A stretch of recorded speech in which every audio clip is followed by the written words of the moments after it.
Hi, anime games have long moved beyond being simple adaptations of popular series. Today, they include full-fledged JRPGs, action RPGs, co-op online projects, and author-driven indie experiments.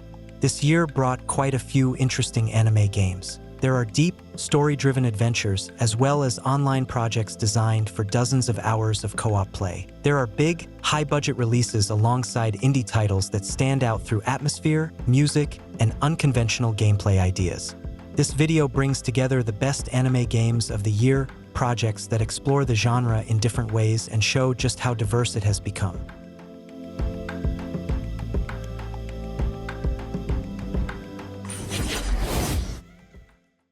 Let's start with Blue Protocol, Star Resonance.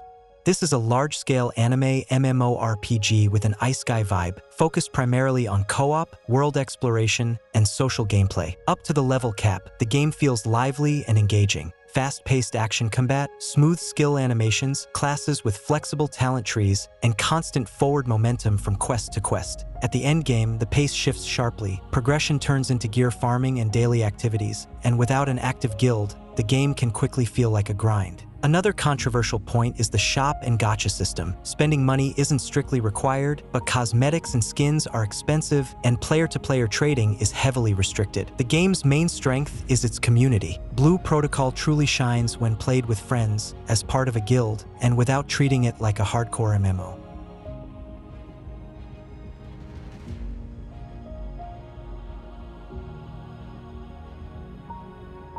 OCTOPATH Traveler 0.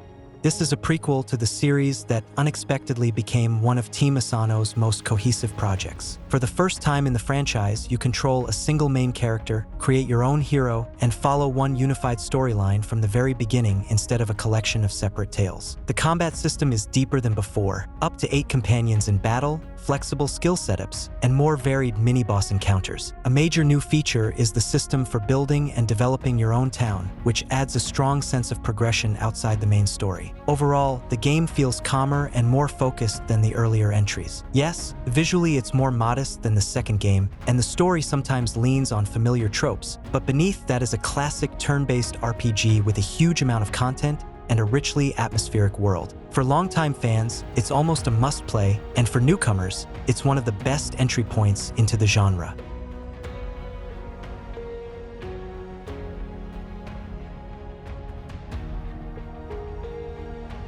Umamusume, Pretty Derby. This is a strange but surprisingly heartfelt mix of a sports management game, a visual novel, and a gacha title. You train anthropomorphic horse girls, each based on real legends from Japanese horse racing, and guide them through full careers, from their first races to major victories. The main mode works like a roguelike. Each run is unique, progression is built around support cards, and well-developed characters can be passed down as legacies for future careers. The stories are told in visual novel format and often stand out thanks to strong character details and emotional moments. And after victories, there are concerts where the characters turn into full-fledged idols. In PvE, the game is very friendly and works perfectly for relaxed, no-spending play. PvP, on the other hand, opens up a deep and fairly unforgiving optimization system where calculations, meta-knowledge, and luck all matter.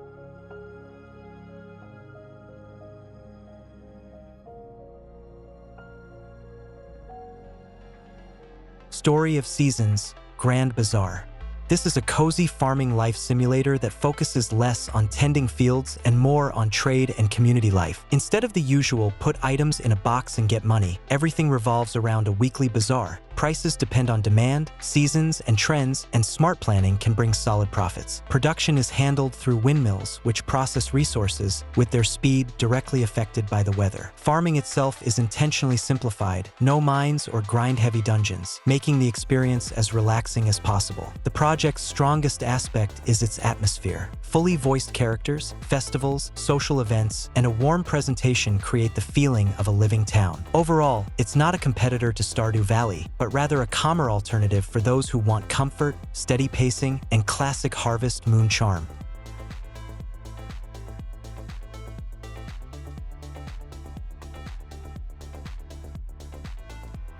Infinity Nikki.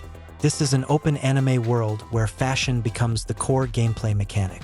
Instead of collecting characters, you collect outfits, and each set grants unique abilities, from solving puzzles to overcoming platforming sections. Dressing up here isn't cosmetic, it's a key part of the mechanics. The game emphasizes exploration, atmosphere, and visual enjoyment. The world impresses with its detail, lighting, and variety of locations. Combat is minimalistic and doesn't distract from the main focus: wandering, completing tasks, and interacting with the world. Despite the free-to-play model, most of the content can be completed without spending money, as long as you're not chasing every limited-time outfit. Infinity Nikki is a cozy adventure for those tired of overloaded action RPGs and looking for something calm, beautiful, and unconventional. It's an ideal choice if you value aesthetics and exploration over damage numbers.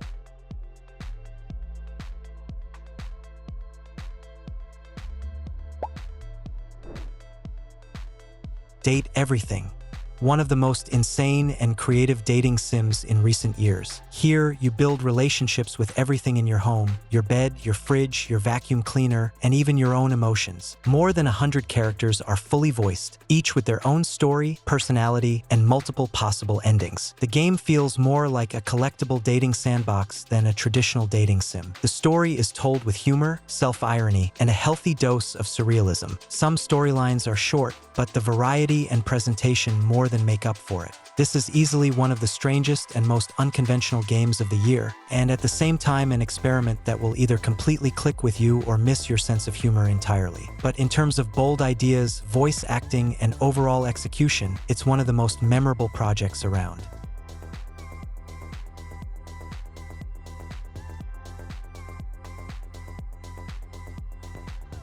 Demon Slayer Chronicles 2.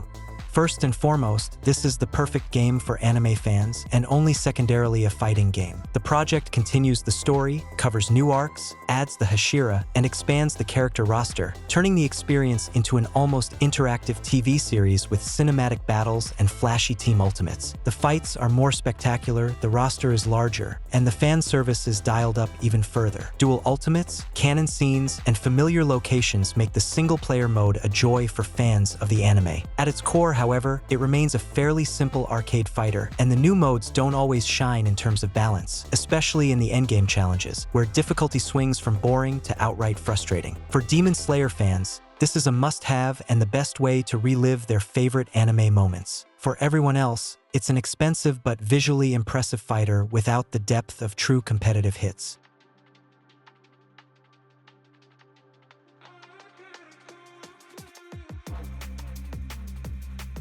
Rune Factory: Guardians of Azuma. One of the most successful Rune Factory spin-offs and possibly the best entry in the series in recent years. The game blends JRPG foundations with farming sim and life sim elements, but shifts the focus toward village development, action combat, and a story about restoring a ruined world. Combat feels faster and more dynamic, with dodges, elemental interactions, and party support, and upgrading both gear and companions truly matters. Settlement building feels like gradually bringing life back into the world rather than a purely decorative feature. The story is surprisingly expansive, designed for dozens of hours, and the endgame opens much later than you might expect. The characters feel alive, relationships develop more deeply than in most genre competitors, and the gameplay easily pulls you into the classic "just one more day" loop.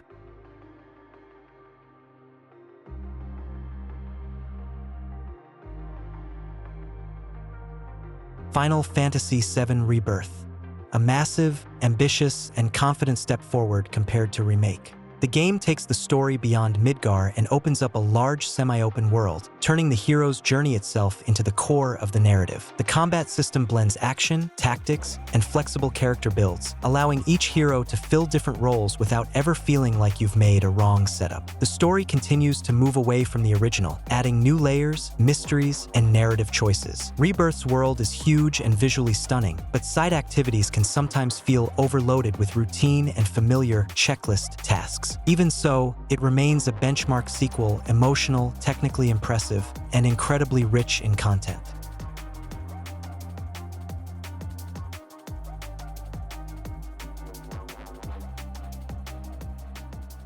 Atelier Yumia.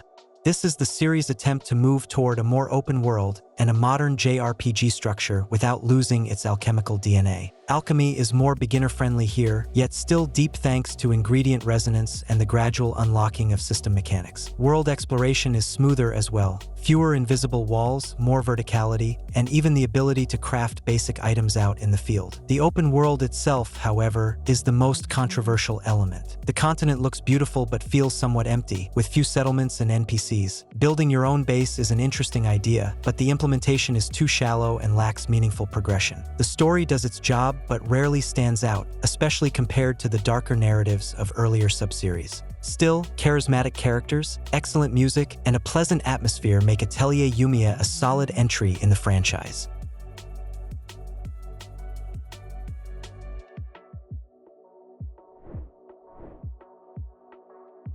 AI Limit, one of the strongest indie Souls-likes in recent years, focusing less on raw difficulty and more on level design and the atmosphere of classic Dark Souls. The locations are tightly interconnected, shortcuts constantly open up, and exploration is the main reason it's so hard to put the game down. The combat system simplifies the traditional formula. Instead of strict stamina management, it uses a synchronization system that encourages aggressive play. This makes the game more accessible but also significantly easier. Experienced players will tear through most bosses with little effort, especially thanks to forgiving parry mechanics. The story is presented much more clearly than in From Software titles, with more dialogue, a voiced protagonist, and understandable quests. Yes, AI Limit lacks depth, weapon variety, and truly powerful endgame bosses, but as a spiritual successor to Dark Souls with an anime aesthetic, it stands as one of the genre's best representatives.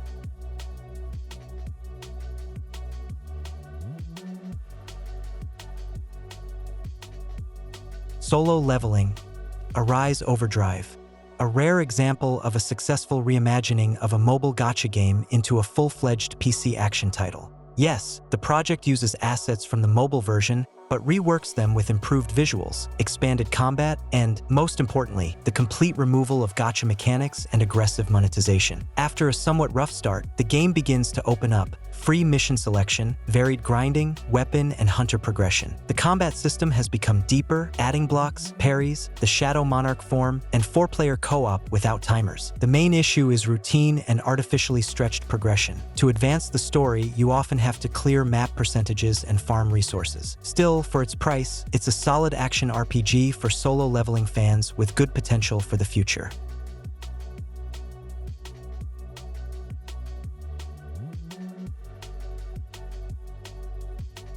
Fellowship, a new format co-op dungeon crawler that takes the Mythic Plus structure from World of Warcraft and turns it into a standalone game without long leveling and MMO-style grind. There's no need to prepare for endgame. You immediately choose a hero, form a party of 4, and head straight into dungeons. Gameplay revolves around build crafting, rotations, positioning, and reacting to mechanics rather than level numbers. Each character is predefined, but there's plenty of room for customization through talents, relics, and gear sets. Difficulty comes not from tanky enemies, but from new mechanics, modifiers, and increasing coordination demands. Fellowship works especially well with friends, actively encouraging teamwork, communication, and thoughtful gameplay.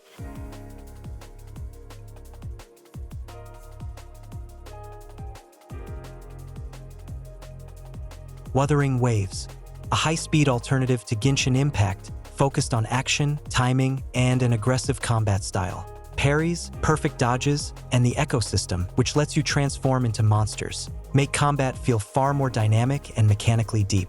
The world impresses with its scale, music, and visuals, and as the story progresses, direction and voice acting noticeably improve. The cast is diverse, combat is engaging, and the endgame can provide a real challenge, especially for players willing to dig into mechanics and builds. But it's still a gacha project. Gaps between updates can feel painful, events get repetitive fast, and optimal teams often require specific limited characters. Wuthering Waves works best in waves. Jump in for an update, play your fill, then take a break.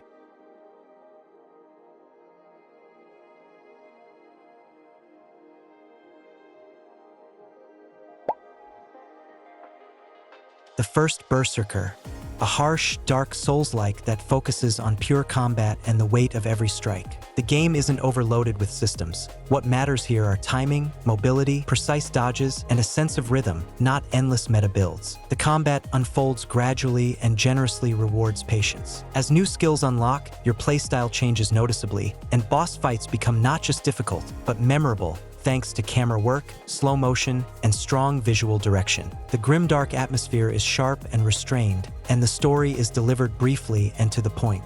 Yes, some locations can feel repetitive, and a few bosses may be annoying due to balance or camera issues, but overall Khazan is one of the most confident Souls-likes out there. It demands focus and does not forgive mistakes.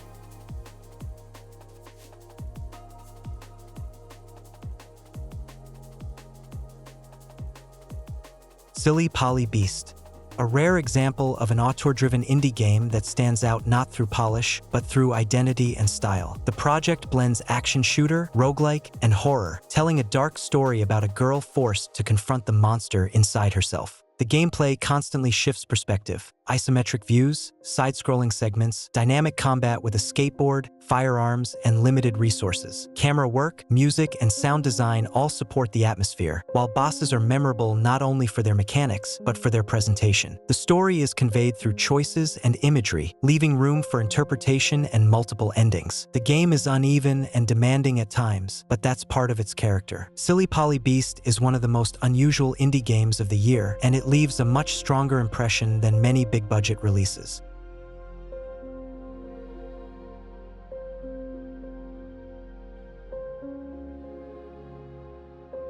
INAZUMA 11, an ambitious return of the iconic sports series, clearly made with a lot of love for longtime fans. The story jumps 25 years into the future and focuses not only on soccer, but also on personal drama, rebuilding a team, and overcoming the past. The first half of the game is impressive. Strong direction, animated cutscenes, a charismatic protagonist, and engaging story progression. Closer to the midpoint, however, the game falls into a rigid formula of training, seemingly impossible opponents, and scripted miracle comebacks. The AI balance raises questions. Opponents often win not through skill, but through unfair bonuses and scripted advantages. Newcomers may also struggle due to the sheer number of references to previous entries. For fans of the series, this is a dream come true and a powerful hit of nostalgia, packed with hundreds of characters and the franchise's signature insanity.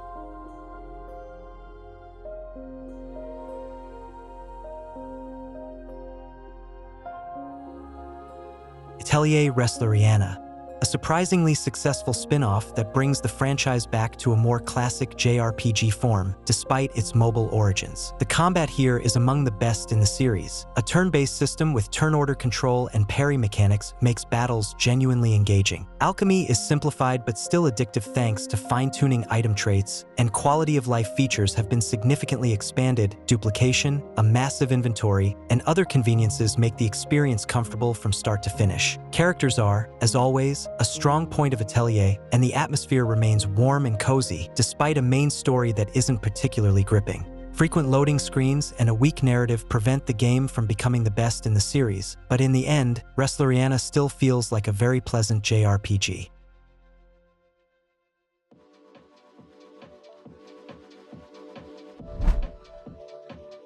2025 turned out to be a strong year for high-quality anime games. Many interesting projects were released, different in genre, scale, and tone, and each of them showed in its own way how actively this scene continues to grow. All that's left is to hope that next year not only keeps up this momentum, but delivers even more strong and memorable anime games. The Image Game Channel was with you. Have a nice day.